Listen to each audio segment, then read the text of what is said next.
বিসমিল্লাহির রহমানির রহিম। আসসালামু আলাইকুম। আমি তারানা, ক্রিয়েটিভিটি কিচেন কর্নার থেকে। ভিউয়ার্স, আজ আপনাদের জন্য নিয়ে এসেছি অত্যন্ত সহজ একটি রেসিপি, ক্যাবেজ রেসিপি। বাঁধাকপি আলু দিয়ে খুব সুন্দর একটি ভাজি। আমার প্রথমে লাগছে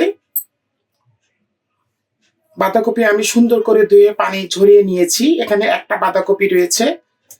শীতকালে বাঁধাকপির ভাজি সাদা ভাত রুটি দিয়ে অনেক ভালো লাগে। আমি আলু ব্যবহার করব, এখানে আমি 5-6টি আলু এভাবে কেটে নিয়েছি। এরপরে আমার লাগছে পেঁয়াজ কুচি, রসুন কুচি, ধনিয়া পাতা, কাঁচামরিচ, পেঁয়াজ কলি,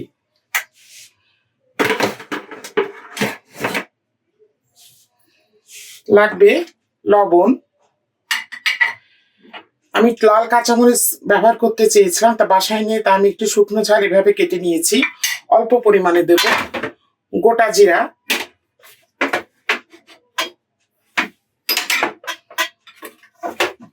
গাজর দেবো আমি খুব সামান্য, জাস্ট ডেকোরেশনে নামানোর আগ দিয়ে দিব, দেখতে একটু সুন্দর লাগে উপর থেকে। 1 টেবিল চামচ মটরশুঁটি নিয়েছি।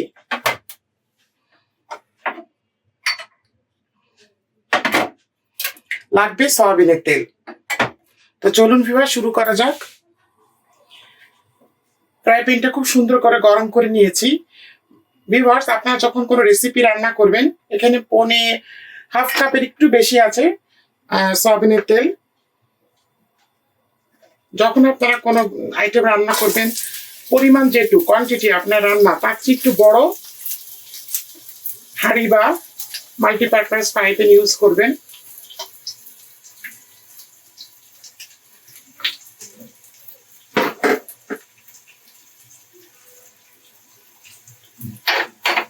দিয়ে দিচ্ছি গোটা জিরা অল্প, হাফ চা চামচ।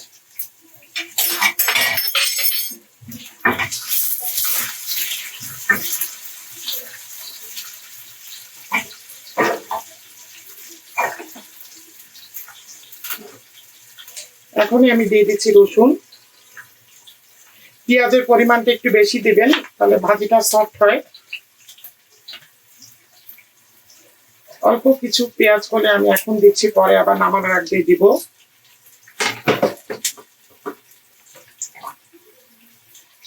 দিচ্ছি কিছু কাঁচামরিচ, ভেঙে ভেঙে দিবেন।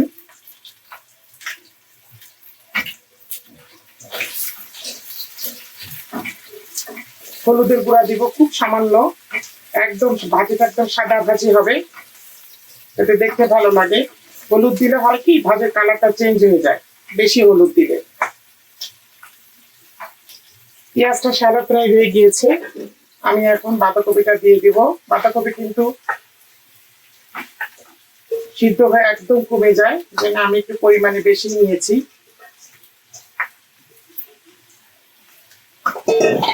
দিয়ে দিচ্ছি আলু। আলুটা কিন্তু আপনারা কেটে পানিতে ভিজিয়ে রাখবেন, নাহলে কিন্তু কালো হয়ে যায়। গাজর আর মটরশুঁটিটা আমি একদম শেষে দিব।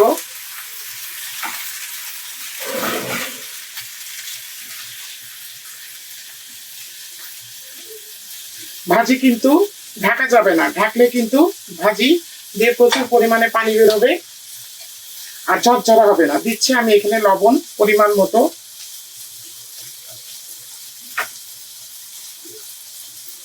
এই চামচে 2 চা চামচ দিলাম।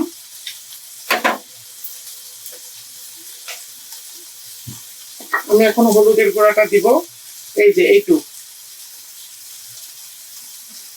জাস্ট হাফ চা চামচ।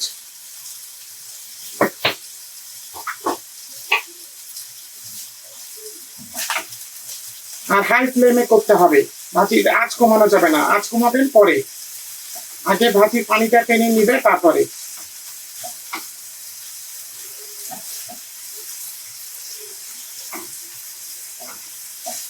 খুব সুন্দর করে মশলাগুলো মিলিয়ে দিচ্ছি। বাঁধাকপিতে তেমন কোনো মশলা লাগে না, জাস্ট পেঁয়াজ, কাঁচামরিচ। আপনারা চিংড়ি মাছও ইউজ করতে পারেন, চিংড়ি মাছ দিলে ভাজি খুব মজা হয়।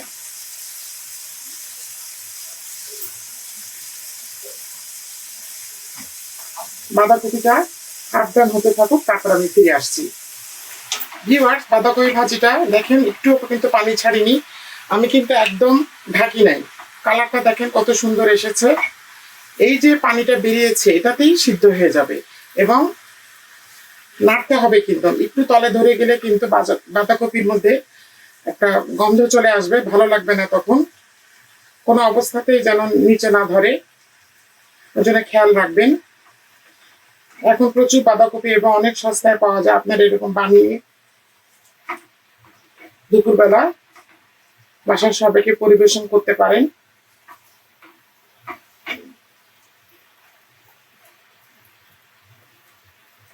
আমি ফিরে আসছি আরো 10 মিনিট পরে। ভিউয়ার্স, ভাজিটা প্রায় 80% হয়ে গিয়েছে। আমি এখন এই মটরশুঁটি আর গাজর, এটা অপশনাল, আপনারা দিতেও পারেন না পারেন। দিচ্ছি সামান্য একটু শুকনো ঝাল।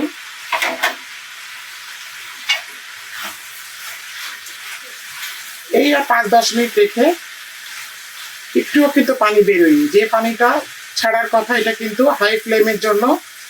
আমি আবারও বলছি, এটা হাই ফ্লেমে করবেন, না হলে একদম এই ভাজিগুলো ঘেটে যায়।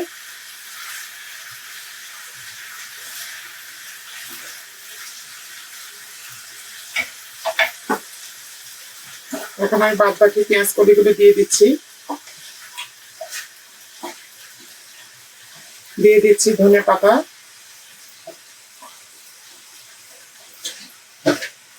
ধনিয়া পাতাটা অবশ্যই ব্যবহার করার চেষ্টা করবেন, কেননা ধনে পাতাটা একটা অন্যরকম স্বাদ এনে দেয়। যাদের পছন্দ দিবেন, যাদের পছন্দ দিবেন না। আমি আরো কিছু কাঁচামরিচ দিচ্ছি। বাঁধাকপিটা সাথে যেহেতু একটু মিষ্টি মিষ্টি,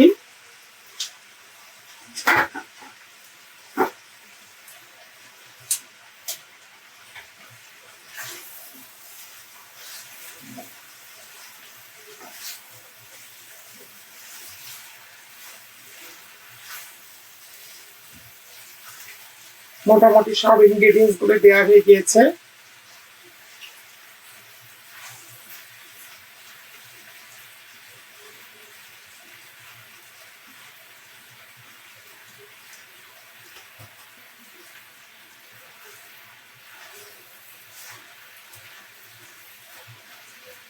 হাই ফ্লেমটা কমাবেন না, কমালেই পানি ছেড়ে দিবে। দেখুন একদম ঝরঝরা ভাজি হয়েছে। বাঁধাকপিগুলো যেভাবে কাটা হয়েছিল ওইভাবেই আছে। সাদা ভাত রুটির সাথে অনেক ভালো লাগবে। আল্লাহ পাক আমাদেরকে অনেক রকমের নিয়ামত দিয়ে পৃথিবীতে পাঠিয়েছে, আর এই সবজিগুলো দেখা যায় এক একটা সিজনে এক এক রকম সবজি আসে, সুতরাং সব সবজি স্বাদ গ্রহণ করা আমাদের উচিত। অনেকে আছে এটা খাবো না ওটা খাবো না, কিন্তু সুন্দরভাবে যদি আপনারা রান্না করেন এবং পরিবেশন করেন, তাহলে প্রত্যেকটা জিনিসই ভালো লাগে।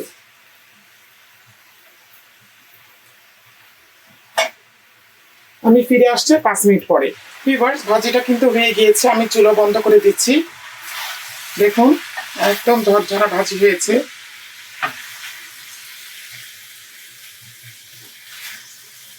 পরিবেশন করবেন এই ধরনের একটু ছড়ানো প্লেটে, তাহলে দেখতে ভালো লাগে।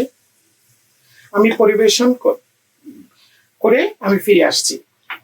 ভিউয়ার্স, এই পাতাকপি ভাজিটা আমার কমপ্লিট হয়ে গিয়েছে। দেখুন আমি পরিবেশন করেছি এইভাবে, আপনারা এইভাবে পরিবেশন করতে পারেন। অত্যন্ত সিম্পল একটা রেসিপি, কিন্তু খেতে অসাধারণ।